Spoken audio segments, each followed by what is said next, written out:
And so I had to retire, and I knew that. So I retired, and my first year out, I sat down, collected all these papers that I had been writing on for years, poetry, essays about education, gathered them all up, put them into books, self-published them. It's like a relief, got it all out. And then I needed something to do, because I'm very capable. I can move, and I can play with things, and I can sew, and I've been a quilter for many years. So I decided, since we lost Cressy's, I would open a quilt shop. And I opened one. Rick already had a wood torn quilt shop. And so I asked him for some space in our barn, went to the fabric warehouse, bought some fabric, and that's how it started. But in the middle of starting up the quilt shop, I realized that I hadn't done anything with the antique treadle machine that I had bought at Sedler's 20 years before, when we first bought our house. Hi. And so I decided I would get that out and see what I could do with it. And it was a true mystery to me. But we have the internet. And I went on the internet and I found a manual for it. And I read the manual and I realized that the only thing that was wrong with this machine was that nobody had oiled it for probably 50 years. And it was stuck. And so I oiled it. And magically, it worked. The belt was fine. I was able to sew with it. I was intrigued with the shuttle on it instead of a round bobbin. And I'll talk with you about that because I brought one with me tonight. So I have a variety of antique machines, and I want to help you know how to take care of them. Because like the one I had, yours, if you have it in an attic or a cellar or a garage, might just be stuck. And you might be able to get it going again. And once you do, they're wonderful machines. They make beautiful straight stitches. They only make straight stitches, unless you buy a special attachment to get it to do a zigzag stitch, which looks like you're torturing the machine and the fabric. Because I bought one. I wanted to try it out. And what it does is the little attachment goes onto the foot of your machine, the presser foot, not the pedal foot. And it moves the fabric in a zigzag motion because the needle just goes straight. And so here's your fabric skirting along, and you're trying to keep it on a line, but not really keeping it on a line because you want it to move back and forth. And it's hilarious if you ever get a chance to try one of those. I did not bring the zigzag with me because I'm not very good at it yet. But they are up there. Hi. And so, what I have to show you tonight is an original treadle machine that has not been electrified and then by me de-electrified. It's a treadle and it's always been a treadle.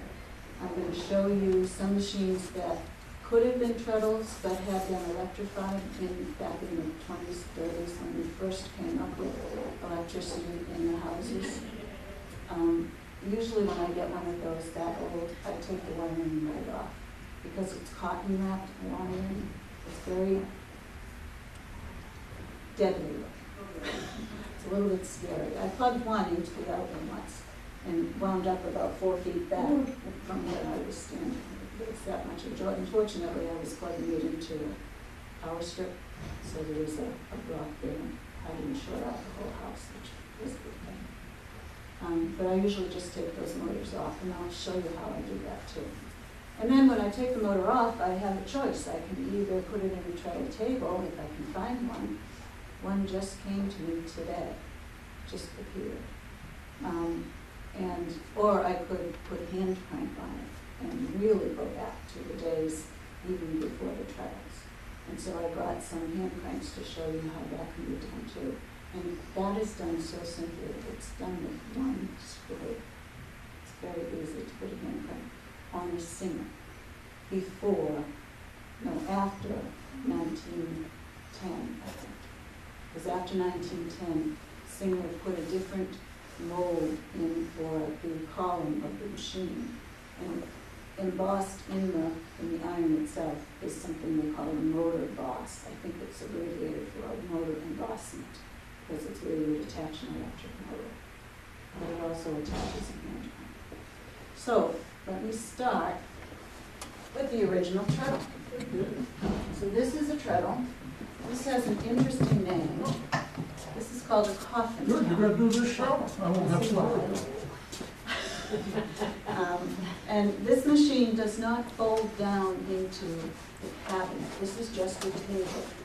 And so it needed to have some sort of a cover on it to keep the household dust and coal dust and all of the general mess that houses have. So it has a wooden cover. This one's coffin top, and this one is called barrel top. They do the same thing. They cover the machine. So the treadle machine, this one, if it's by Singer and if it's old, it has decals on it. And these decals have different designs. So this particular design is called a red eye. And if you look at it long enough, you can see that the designs resemble red eyes. And it's very, very common. When Singer made machines, he didn't make just a couple of machines. This particular machine is in 1923, I believe. And it could have had an electric motor put on it because it's after 1910, so Singer put the embossment onto the column, but it was never electrified. Rick and I bought this out in the western part of the state in, I think, 2010, 2011.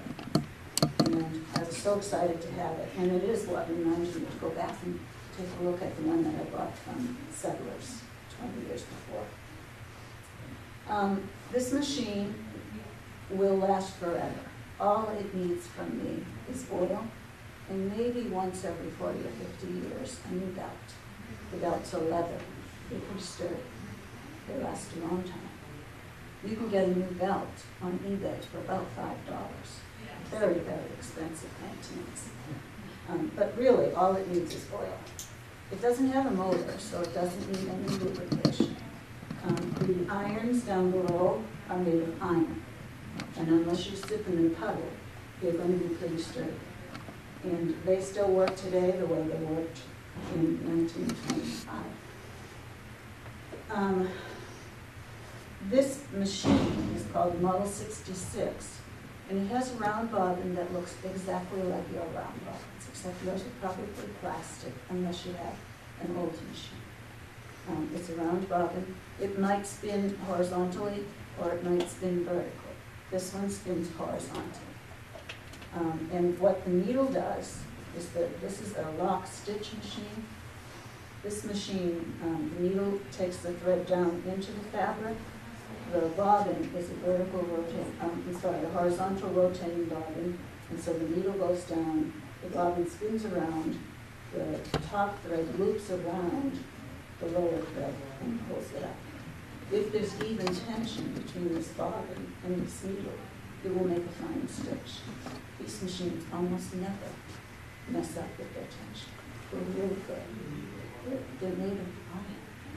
There's nothing to bend or warp or twist. So they're pretty stable. They use the same needles that we use today, which is a great advantage to having one of these. It's very easy to get parts that we need to replace, like needles. If you notice on the machine, when you come over to use it, you're going to be treadling with your feet, and you can use both hands to push the material through. But if you go a step back in time to one of the machines that was given to me, this machine, which is exactly the same as that machine. This is a Model 66 red-eye decals. This one was 1960, and it was given to us by a friend who had had it as a child. Her grandfather had electrified it. Bless him. So the first thing I did was remove all of this. It's a motor. It's a light, it's a foot pedal, it's a connection to the machine, and this is not actually in bad condition. Her grandfather took good care of it, and she used it as a child. In order to attach this light, what they had to do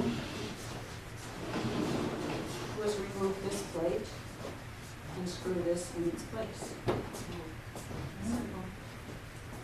The motor was attached down here to what is underneath this hand crank attachment to the motor box. And it's a bump that comes out of the column, and it has one hole in it, and it takes one big screw. That's what held the motor on. I took the motor off, I put the hand crank on, and the screw, and it's on. This machine came with a spoked wheel. These wheels are important because the hand crank has a finger that goes into the wheel and turns it. And this finger, this is a reproduction hand crank. I got them from a woman in, I think she's in Minnesota, Cindy Peters, and the email is stitchesintime@airprint.net. She charges, I think, about $20 for hand cranks. She gets them from China. I don't know what she pays, and I don't care, because $20 is a good price for me. And she tests every piece before she sends it out. God bless her. She must have more machines than I do. But this is geared to give you 3 stitches to 1 revolution of crank. So you crank it going forward, which you call clockwise, but the wheel itself turns in reverse counterclockwise on a singer. Not the same on a light. So as I turn this clockwise, the wheel is turning counterclockwise. The needle is going up and down just like a regular sewing machine.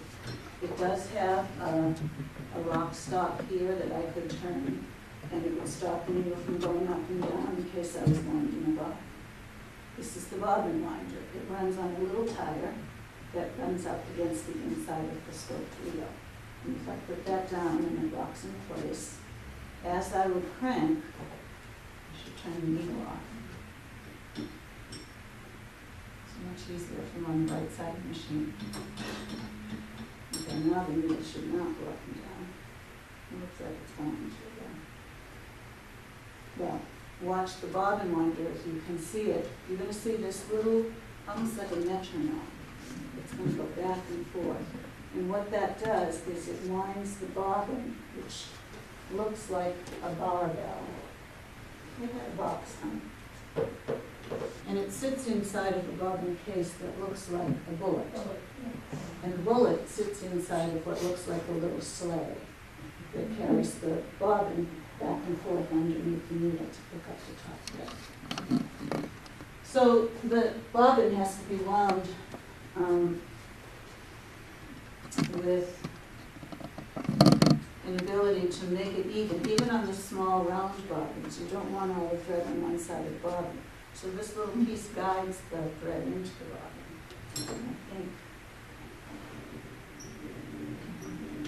I don't know if you can see it from where you are, but what it's doing is it's very slowly going from side to side. And the thread comes out the thread on the bobbin itself.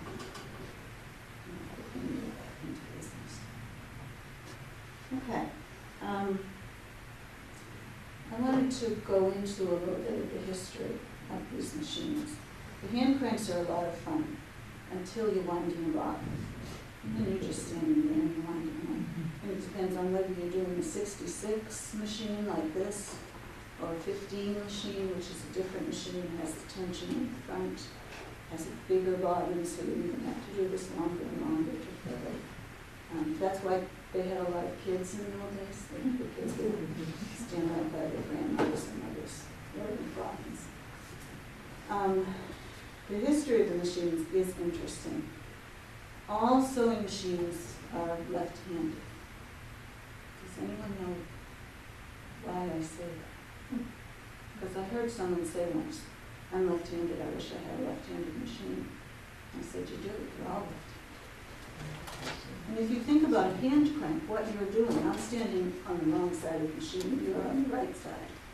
As you're cranking with your right hand. You're cranking clockwise.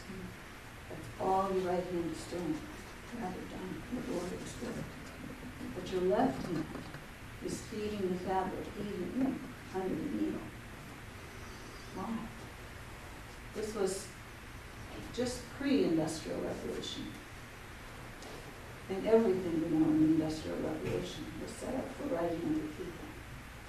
Well, Isaac Singer and Elias Howard, two great competitors, were both left-handed men. I think it was their way of the Industrial Revolution. So if you have an old machine and you want to take the motor that looks scary off, it might have a solid wheel.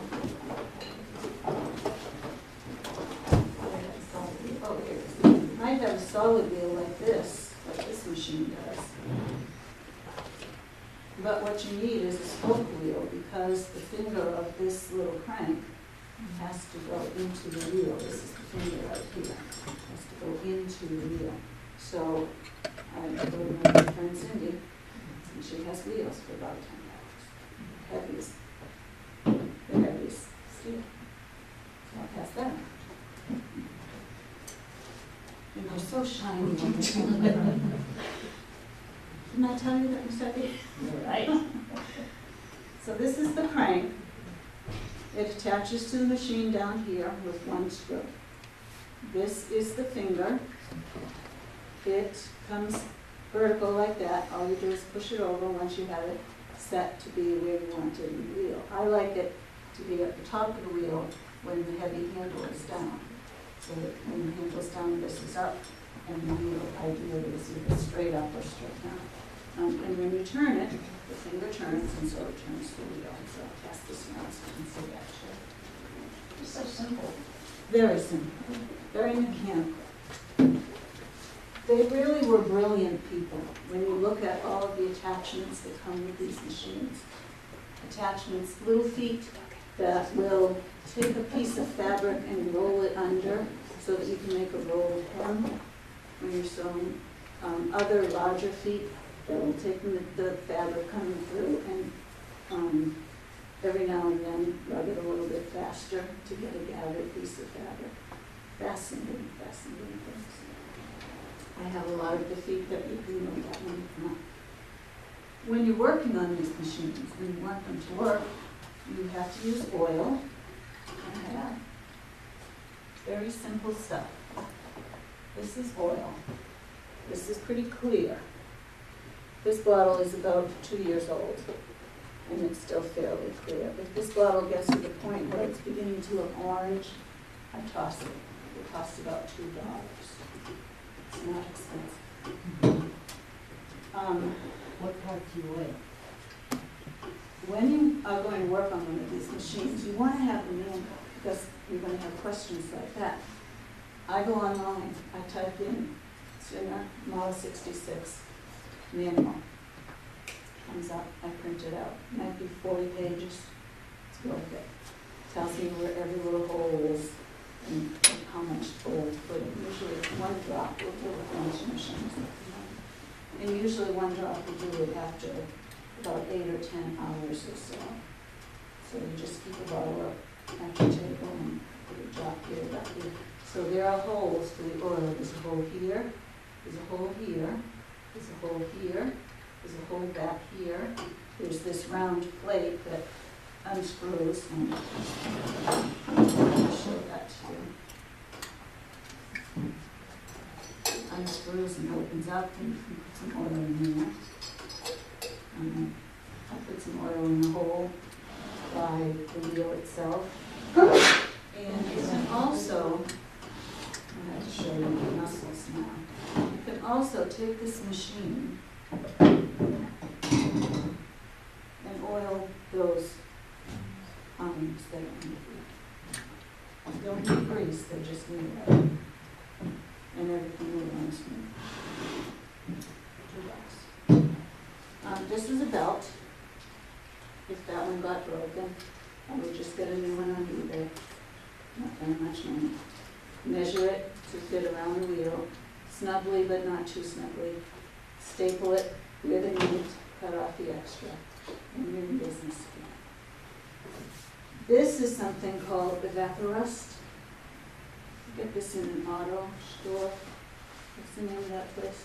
Advanced Auto Parts. Advanced Auto Parts is one I think. And it costs, I don't know, maybe $10 for this size.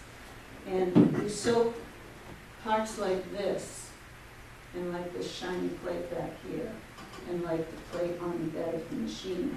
You soak it for maybe an hour or two. All the rust that's on it will end up in the liquid. You take a piece out, let it dry. It's nice and shiny and clean. It's beautiful. This machine, when we bought it, this very shiny plate that you'll see was totally encrusted. And inside, where the bottom is, looked like it was growing salt crystals that were orange. It was that rusty. And we soaked all the parts in that rust. And we came home. So that's very inexpensive, rather than buying new parts. Many of the machines, when we find them, or they find us, this piece is missing. And the machine comes looking like that. And you say, oh, that's such a nice machine, too bad it's missing a piece. I think about that, how could I ever find a piece like that? Well, Cindy has everything. And Cindy told me when I bought the first one for the machine that I had at home, she said, there's a right way and a wrong way to put these on. And if you put it on the wrong way, it falls off. And if it falls off 10 times in a row, somebody usually just throws it in the drawer. Because you can sew without it. But when you throw it in the drawer, it eventually gets lost. And so a lot of these machines come with no plate right here. And the simple thing is, if it slid off like this, if you try to slide it back on like that, it's going to come off. Because there are grooves in the bottom of the plate, and there's a spring at the edge of the opening. So you have to come at it from the other side. We'll get that needle out of there to do that. And if you slide it on from the other side, you catch the springs in the grooves. Oh, it's gone. So now you know the secret of all the sewing machine backs that fix sewing machines. Just put it in the other bag. Let's see, what did I talk about? The featherweights. Featherweights came out 1930s, early 30s. I think 32, but some say 33. I don't remember them well. And they were to be lighter. You can come up and try them when you wait for questions. And try picking some of these up and then try picking a featherweight up. They weigh about 12 pounds. These weigh about 40. And so there's a big difference. When they first made featherweights, they made the black ones, like this. And some of them were made for special events. The Chicago World's Fair, I think, was 33, and that might have been the introduction of the featherweight. And something in Texas and certainly. So they have special medallions. This one happens to have a medallion with a blue circle around it.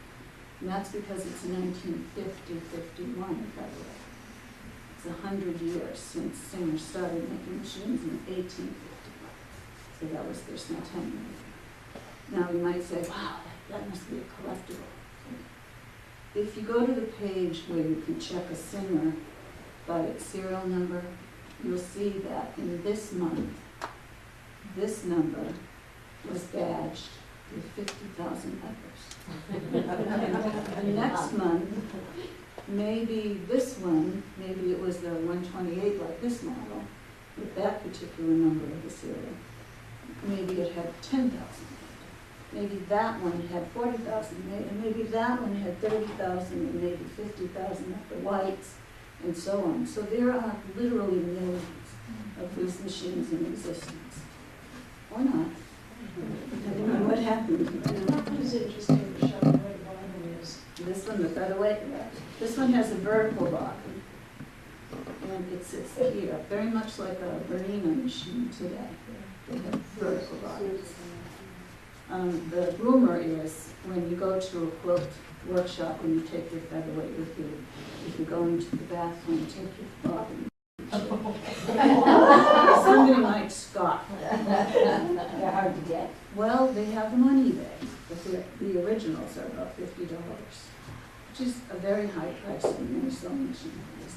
I mean, you can buy a ruffler, which is an amazing mechanical, ingenious foot, which I'll pass around.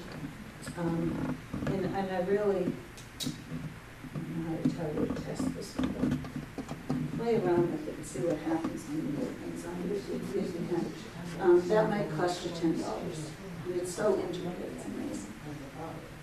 Yeah. So the parts are, I have one part, it's a foot. I don't think I got it because I think I put it in a safe place, but I'll probably want to find it. But it's a bobbin, it's a pressure foot for a featherweight. And it will do 17 different functions. And there's a video on Facebook, on the Facebook page, on the featherweight page, put up by April Henry. She and her husband, Carmen, maybe if I sit down a little straighter. No. Carmen and April Henry. They run this page on Facebook. And they also have a website where they sell everything to do with featherweights. It's their family business. She made a video using this particular foot, doing 17 different things. It ruffles, it makes a rolled hem, it works as an underbraider where you lay zigzag bric-a-brac across the material, and it will sew, and the underneath will not get disturbed, because it's amazing. It's about this big, and it's worth $650. Just because they're rare. Wear it around your neck so you don't need I put it someplace that a special necklace. I'm not sure where. Machines just find me. My friends Betty and Bill gave me a treadle machine. It's a white. See, not a Singer, very similar to a Singer, but white has its own differences. The white wheel goes in reverse as compared to the Singer. Otherwise, the function is very, very similar. And they also are beautiful machines that make perfect straight stitches. Doesn't that one have attachments that go all sorts of? All sorts of things, like the foot that I just passed around, and other attachments that Singer has. White's attachments, I think, were made by a company called Geist, Geist. And Geist attachments will also fit Singer machines as well. So even though the wheel goes differently, the mechanics are very similar. And it still is, yes. The fabric zigzag and all these. They have a zigzag foot for it. One of them, Just on the machine itself? does the fabric rather than Yes. the needle can't. The needle on the original But all these machine. attachments, the fancy The new stitches. machines have cans Mhm. built into the motors, or portable cans that can be put into the motors. Mhm. And the can is just a gear that has cutouts here and there to make the needle jump over and go back. So there are cans for zigzag stitches, there are cans to make all kinds of stitches. Today's machines are electronic, and they have hundreds of stitches. I was working the other night and I decided I was quilting a quilt for a woman who had made the top and didn't want to quilt it. And I decided it was a beautiful black background. So I did a fancy stitch on the balloon, not on that face. And it was a line with leaves going out. And it's all electronic, it's all computerized. I could never fix one of those. You will never fix one of those. You will throw them away. And that's the plan. This was the plan to last a lifetime. And they did last a lifetime. And more. All right, let's see what I didn't tell you.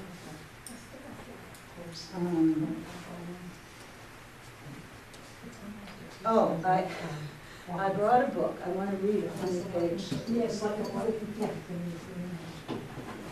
This book there are several different editions of it, but it began in the late 30s, early 40s, and this particular edition is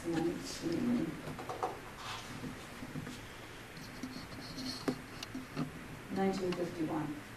And the first one listed here is 1949, and there were 8 editions in between them, so they kept revising. But it is a hoot to read what was important to women using sewing machines in the 1950s. It says to sew successfully. You want to be successful. Prepare yourself mentally for sewing. Think about what you're going to do. Choose a fabric and a pattern that's right for your purpose. Practice sewing on scraps of material until your stitch is just right and you have confidence in your ability to stitch straight. Approach the job with enthusiasm. You must want to make something lovely, to have the fun of putting pieces of fabric together, to make a garment and handle the fabric with appreciation, to watch the beauty of the article grow. And never approach sewing with a sigh or a lackadaisical attitude. Good results are difficult when indifference predominates. I think we should all write that on our kitchen wall. Good results are difficult when indifference predominates. Never try to sew with a sink full of dishes. Or a bed, a maid. When these are urgent housekeeping chores, do them first so your mind is free to enjoy the sewing. Now, that was your mental preparation. Physically, when you sew, make yourself as attractive as possible. Go through a beauty ritual of orderliness. Have on a clean dress. Be sure your hands are clean. Fingernails smooth. A nail file and pumice will help. Always avoid hangnails. And keep a little bag full of French chalk near your sewing machine, where you can pick it up and dust your fingers at intervals. This not only absorbs the moisture on your fingers, but it helps to keep your work clean. Have your hair in order. I cut mine tonight just to be ready. Wear powder and lipstick that's put on with hair.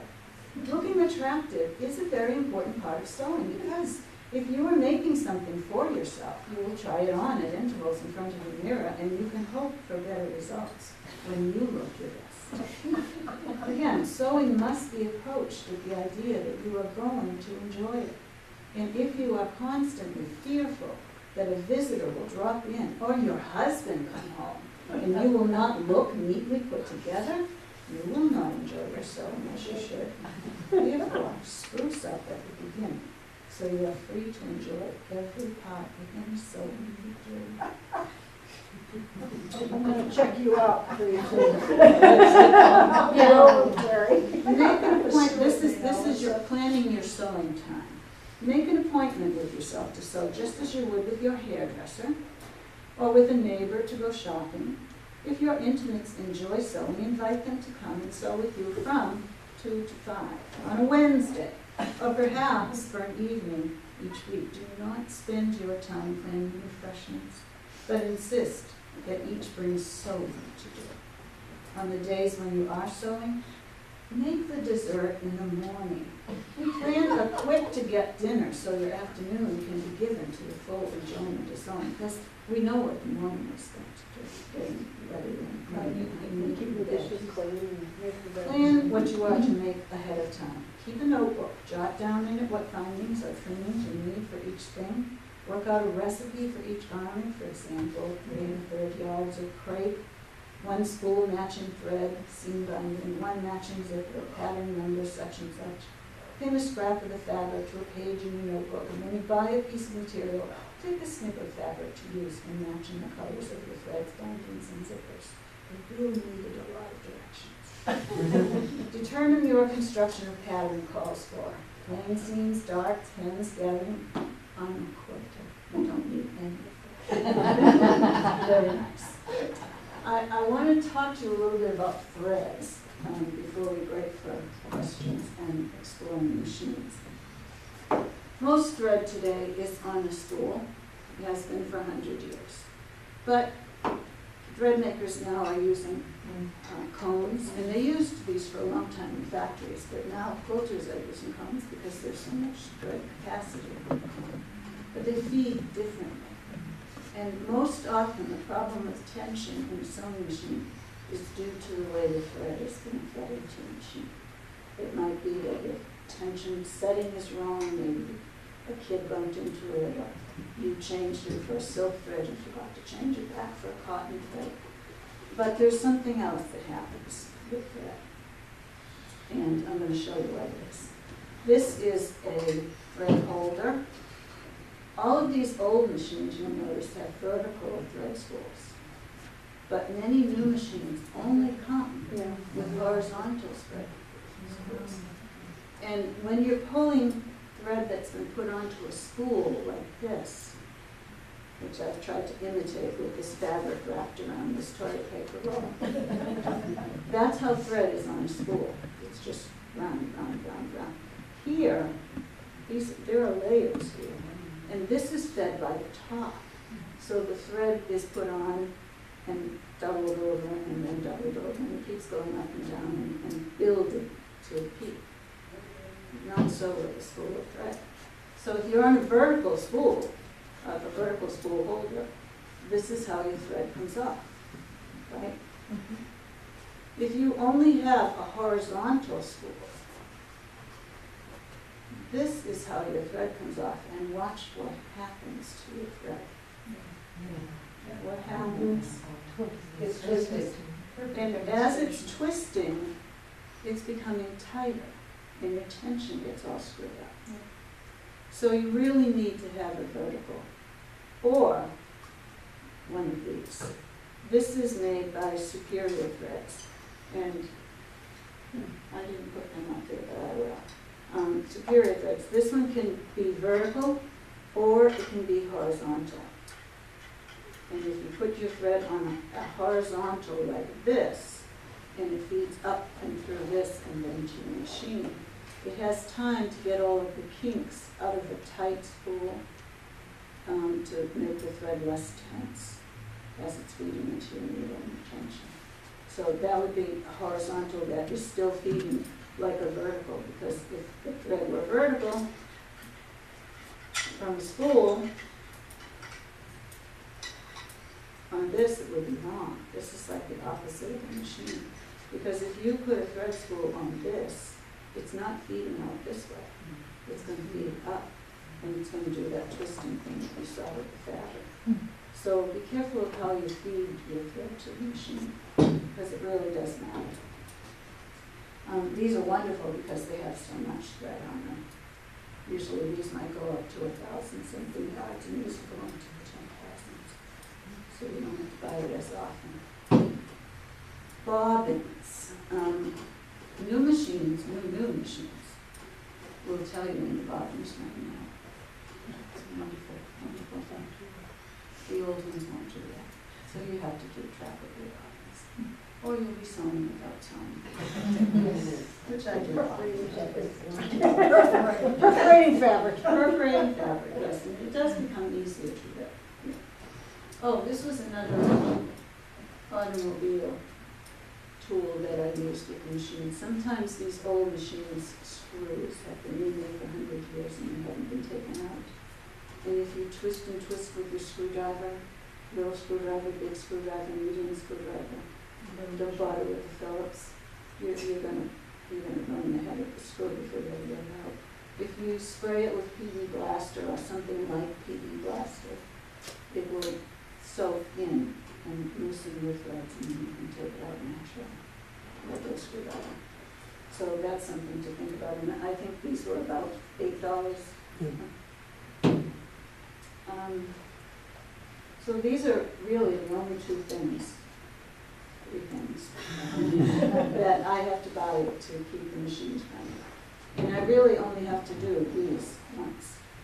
And once I've done those, as long as I keep up with this, it will keep running forever. Do you have a tip if the light bulb is Yes. frozen into place? Yes, and I read it on Facebook. If you go to Home Depot or Lowe's, and you buy a piece of clear plastic tubing that has the same diameter as the light bulb, and there is a specific diameter, and I don't remember it. I want to say something like 5/16, but I'm not sure. You can look it up, I'm sure if you Google diameter, so much in light bulb. And then you just put that onto the bulb itself. Slide it in? Yep, slide it into the fixture and put it on the leaf. You would just slide the plastic, and it only has to be about this long, enough for you to get a good grip on the end, and enough for it to have a grip on the bulb, and then you can turn it in the bulb if you want. And if you break the bulb in the socket, round and round. I know. That's why I've done it. And while I'm talking about bulbs, this sewing machine, which is plugged in, has its bulb lit. And you see it's kind of a yellowish bulb. The new machine bulbs, because this is the 21st century, are much brighter. They're LED bulbs. They're LED bulbs. More recent. And guess where you can get them? or from Carmen and Henry, or maybe at Joanne's. I think they might sell them because they're pretty well. And they fit into most machines. The white bulb, the white featherweight, I didn't talk about him. His bulb has to have a slightly different socket than the black featherweight. Something that they did when they were trying to save money in the 60s. The white was actually made in the 60s and only in the 60s, so this is a 1964.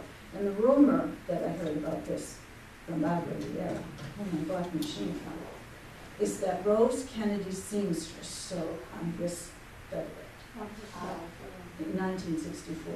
So it had nothing to do with the present. She was fine. But that's the story on that white featherweight. The other thing that's different about the white featherweight to the black featherweight is the black featherweight has a larger extension plate. The white one has a shorter one. They wanted to save money. And they found out that it was cheaper for them to make it out of steel than to make it out of aluminum, which the rest of the featherweight, I don't know why it was cheaper out of steel. I don't know if they already had some form made for it or what, but the featherweight itself is aluminum, and this magnet won't stick to it, but it will stick to that. And it will stick to the little throat plate, which is the purpose of it. Anyway. So, Is the man that wrote the book about the featherweight, is that Mr. Henry? no, Whoever How is that that? is now doing YouTubes. So Yes. you can David watch him McCullough? thread it or watch him is it do it. McCall? Yeah. You have my book. Yeah, I was gonna say, is that the book, did you read it tonight? Yeah. Get that message. I couldn't find mine either. No, I was out in the garden, I just came running over from the garden, sorry. I'm sitting here thinking, I brought have two a others. book. I brought two others, Sorry. but his book is the best. It's called Featherweight and I. That's the title, Featherweight and I. And he tells everything about the featherweight, not only the history and the And story. it's like a 9 by 11 or 8.5 by 11, it's a. And it's on Yeah, a spiral, on a so spiral it'll thing, open and yeah, like open that. front. And But it it's has lots- actually him on the YouTube. Yes. Yeah, and he reads it for you and shows you. Yeah, exactly. YouTube has great things. They really do. This is a book I bought of commercials. Oops. And that's, That's an order form for And that's buy more surprising. copies. I did. I love it because they're all commercials from the 30s, the 40s, and the 50s. Oh, So, yes, She they're paid all- attention, she's all dressed. Yes, she is. She looks good. She's looking good. That This sounds is just book, like my 4-H instructions. This is the one that most people talk about. Nancy Johnson Scribrow wrote this, Featherweight 221, The Perfect Portable. And it stitches across history. And there's a lot of information in here that I have read twice and forgotten, but I may read it a few times. I have holes in my brain, I make no apologies. But it's a good book, and you might be able to find it in, I don't know if it's in the library, but you would definitely find it in the bookstore. Barnes and Noble, if there is still such a thing. or online on Amazon. And it's a good one. And this is a DVD that is called Still Stitching. And Brenda and James Wolfensberger came to my shop because they had heard that I was collecting antiques and fixing them up.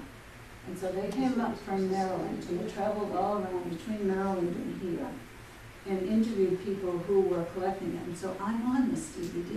And you can buy it online. You can go to Still Stitching, and I think they were asking $10 for it. But it's about an hour and a half long, and it's just interviewing people that are collecting machines and what they have done. I think it's kind of interesting if you're into sewing machines. None of my sisters want to see any of it. They are not stitchers. I'm the only stitcher. But that's common in my family. I'm usually the only one. I don't do housework. They all do housework.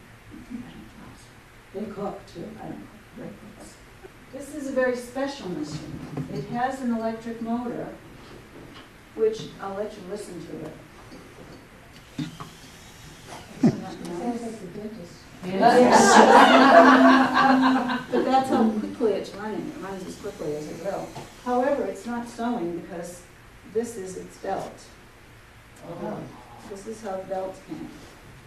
And the belt will connect from the rotary wheel of the motor to the wheel of the sewing machine itself. And you notice it's not a scoped wheel, it's a closed wheel because it doesn't need anything helping it turn. It runs on the belt. But we have to get a replacement belt for it. And guess where I can get that? And my guess with Cindy is probably less than $5. This machine has a serial number. I looked it up on the site. You can Google Singer sewing machine serial numbers, and it will give you a chart that dates everything. And there's a good site where you can get all of that information without going through hundreds of other sites. It's called ISMAX. I get an email from them every day with questions and answers that people have asked and other people have answered. And it's a wealth of information. It stands for International Sewing Machine Society. I think the MAC is machine. International Sewing Machine Society. ISMAX. So I looked this up, and I looked here, and here I see a blue circle around the medallion, which says to me 1950, 1951. But the serial number said 1941. So it was started along with 50,000 other machines in 1941. And this is a 128, and it has what they call a vibrating shuttle, where the bobbin that I passed around to you, that looks like a barbell, it goes into the bullet-shaped shuttle. Oh, that's what those are. Yes. I've got a pile of those from someplace at You home. do, the barbells or the shuttles? Maybe some of each. Really? I'll have to go look These again. are specific to a style of machining. Okay. So all the 128s take the same Really one, good grandmas, yeah. but a different machine would take a different bobbin case. The bobbin barbells Because are all I've pretty seen much the same. those things and wonder what the, Yeah. Well, go see what and those this are. has like I'll leave this open so when you come up you can try it and see. The shuttle, if you have ever gone to the Lowell meals and seen meals where they talk about the little girls would stand at one end of the meal and the other end, and somebody would throw the shuttle through, and then she would go up a level in threads and throw the shuttle through the upper. That's what this reminds me Yeah. of too. Why is it crinkle finish? Why isn't it shiny like that one? Why doesn't it have very many details on it? Kind of looks manual. And the rumor is, and I can only say it's a rumor because I've read the book twice and honestly I can't remember anything I really want, is that these were used in the field. They were made to be used in the field during wartime. They had to repair their uniforms, they had to repair their tents, their equipment, their bags, if something split. And yes, soldiers did at times have to use sewing machines to do that. And so that's the rumor. That they were made not to reflect sunlight or starlight or moonlight or searchlight. And so they're dull finished. Other people say, no, they just wanted to try something different, and maybe they did. Light shields get very, very hot. That's what the LED lights don't do. So the LED lights stay nice and cool and very bright. So that's why the black side has the black plates and the crinkle finish. So the poor little thing was started in 1941. And what happens in December of 1941? Pearl Harbor. And what did Singer do after Pearl Harbor? Shut down all manufacturing worldwide and moved to manufacturing weapons and ammunition. And that kept up right through the war. And the number of Singers that were produced during the war years in very few factories was very, very low. So if you have a 41, 42, 43, they're probably not as common as many others. This one in particular, because it has the blue edge on the shield, was put on a shelf and not touched for a long time. Not touched in 1945 when they went back to manufacturing sewing machines, not touched in 46 or 47 or 48 or 49. The reason that it came out in 1950 with badge is because it's a vibrating shuttle. And by then, Singer had gone primarily to the round robins, whether vertical in the featherweight or horizontal in the 66s and 99s. So it was kind of left on the shelf, and then somebody decided, okay, let's get that batch out and finish it up and clear the warehouse space. So they did that in 1950, and it happened to get a centennial batch. So I treasure this machine because I think of it as a machine of perseverance and patience. It sat there a long time waiting to be finished, and it's still running. And 1950 was my birthday, so that's important. You know, I'm persevering too. So that's the story of the crinkle finish. Is it in a wooden case because it should have been in table? No, that has the. It was made to be in the field. Need to travel. Need to travel. That would be more accurate than saying in the field, because that is an assumption. But it makes sense. The 66s are full-size machines. This little baby on the left, on the right, this is called the Model 99. I don't know how they came up with these model numbers. This was made in the 1950s. It has a reverse lever, so this one will go back and forth. Those will only go forward, the 66s. Later, the 66s came up, but this is a 1916 and that's a 1923, 25. This is in the 50s, so this has reversed. It's 3/4 the size of a 66 machine. It's much smaller, but larger than featherweight, heavier than featherweight. This was considered an early portable. 40 pounds or. It's about 40 pounds. These wooden bases Rick made because they came, this one came in a case that had a nice box cover, but it was all smashed up in shipping. And that's another caution I should give you. If you decide to buy one of these on eBay, and I have done that, and got 2 or 3 now on eBay, shipping is a real hazard for these because UPS and FedEx, it's not a joke, it's not a funny story, it's true. They throw their boxes, they don't care what's inside. The machines tumble the boxes down conveyor belts. The machines can't read fragile, and people don't have any choice but to put them on the belt, and so they get tumbled. And so they're at great risk, but there are ways to package them so that they come intact. And I have had a couple come very well packaged. It's taken us maybe an hour to unpack it. With the bubble wrap and the tape and the styrofoam box inside the other box and the machine inside its box inside the styrofoam box. The featherweights come in a cute little case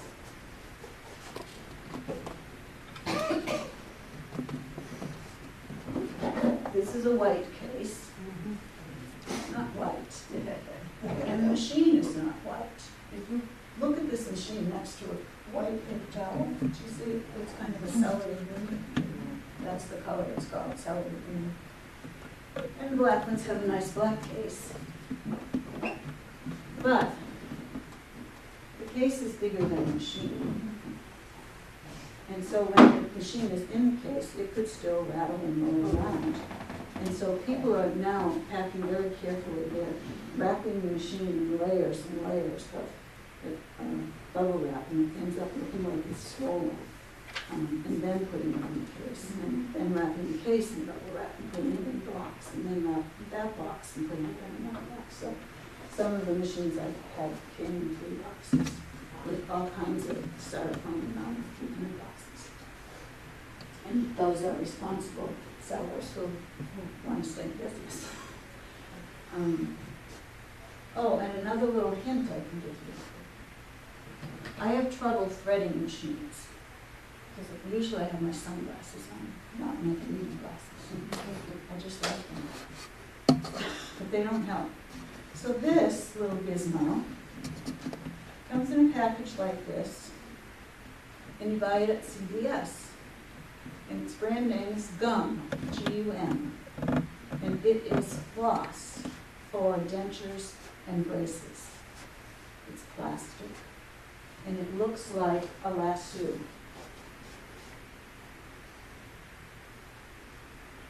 And what you do is you take that stiff little plastic piece and you put it through the eye of the needle. And then you put your thread through the big loop and pull. And you thread it. And you go home. If you clean your fingernails. You can buy that at CVS. You get about 25 in a package for $30. I heard about that from Barbara Vieira, who heard about that from Beverly Enos, who teaches Japanese bunka. And they are often threading needles with thicker threads and so these are very helpful. On his video, he uses a regular, those little metal ones, Yes. and he puts it through the needle. Yep. Same song. Yeah. I have an old Singer needle threader / cutter, thread cutter. I'll be down to figure out how to use it. But I'll Google it and I'll find it, because someone will have something else showing how to do it. Everything is available on Google. The other thing I should tell you, when you search out, if you have an old machine and you don't have a manual and you search it, there are 2 different manuals. One is the user's manual, and that's just a copy of something like this. And it's very informative. It has everything about the attachments in the back and how to thread and how to do a bobbin and all of that in the front. But it won't tell you how to take the machine apart. An adjuster's manual will do that. And you can Google that. You could Google Singer 128 adjuster's manual. And bingo, there it is. And you can print that out too. So everything has become very, very available. It surprises me because Singer wasn't like that. Singer was in Ford's category in terms of having common parts, interchangeable parts, which was a big part of the Industrial Revolution. But he wasn't a generous man. He was in it to make money. In fact, Elias Howe, who was born here in Massachusetts and created a Singer-style machine. Singer hadn't gotten into the business yet.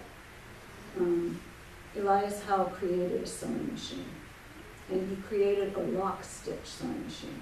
The first sewing machines were chain-stitch sewing machines. One piece of thread that looped itself went into the fabric and looped, as if you were doing an embroidery stitch called a chain stitch. That's what the first machines did, one piece of thread. Elias Howe came up with the idea of a locking stitch, or that's what they call it, the lock stitch, where one piece of thread would wrap around another piece of thread and come up and stay together. and then they would hold the material together better and not pull out as easily as a chain. Singer liked the idea very much. Elias went to London to try to sell his idea to the manufacturers over there, because we've all heard the stories that most of our industrial revolution was stolen from London's unique engineering. So Elias went over there to see if he could get someone to invest in his machines. And in his lifetime, he only made 3 machines physically, and didn't get a big investor to set up a factory to make more of these. He made them by himself, all of metal. And Singer saw this rock stitch and decided that was the way to go, and so he began doing it. And so did, I can't remember the name, but it was a company up in Canada, also took on the rock stitch. Well, when Howe came back, he was destitute. He had spent everything he had to get over there. He didn't get a big buyer. He came back penniless with many children. And he found out that Singer and others had stolen his ideas, and he went to court and he won. And he won a royalty on every single machine that Singer produced. And Singer was at that time producing thousands of machines. And Elias Howe was incredibly wealthy and so pleased that the courts agreed with him. And remember, this is back in the 1800s, and Charles Dickens was writing in England and coming over here and finding his work being distributed by American publishers. And he fought and got copyrights established for writers. So there was a lot of animosity between the people involved. I would never say Singer and Howe were friends. Howe, though, was a foolish man. As creative and inventive as he was a foolish man. He grew the entire wealth of his family on different investments, different ideas, different branching out further and further and further. So when he died, he was virtually penniless again. It's an interesting story to read. We're running out of time, and I want to give you time to come up and poke around these machines. So why don't you come up? And I'm happy to answer any questions that you have.